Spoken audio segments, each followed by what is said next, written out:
Every paragraph in an essay is like its own little essay, with an introduction, body, and conclusion.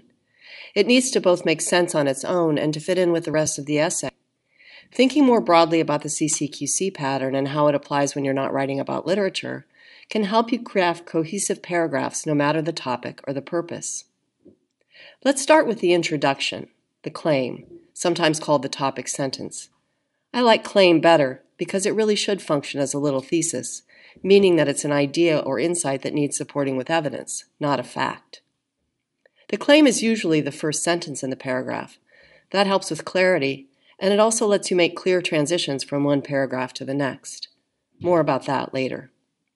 Occasionally, you can put your claim elsewhere in the paragraph for variety, but doing it too often runs the risk of muddying up your idea.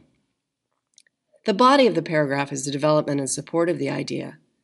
The support always includes evidence of some kind, examples, facts, quotations, etc.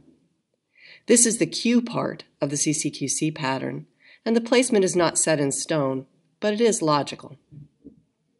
Before you give the evidence, you need to let your readers know where the evidence comes from. You need to provide them with context. When we're writing about literature, context might be something like, when Holden is the Museum of Natural History looking at the dioramas, he thinks.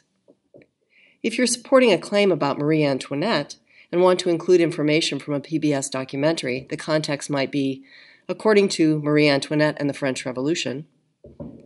If the claim is about how one of Newton's laws of motion applies to baseball pitching, your context again would probably set up your source, according to NASA. The point is, to keep your reader oriented, provide adequate context.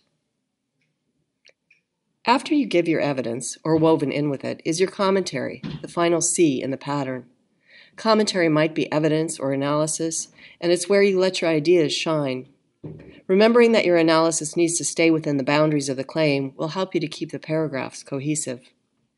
Your commentary also supplies the conclusion of the paragraph, the final sentence, where you need to indicate where your essay is going as it moves from one stage of the argument to the next. A word about transitions. Put whatever transitional device you decide to use, and yes, you should use one, in the claim. It should signal a new idea and also tie it to the previous one. One good way to do this is by repeating a key word, phrase, or idea from the end of the preceding paragraph in the claim. It's kind of like a birthday party. It links to the past, but it celebrates the future. Here's an example from an imaginary essay on dog training. My concluding sentence for one paragraph is, some dogs will do almost anything for food.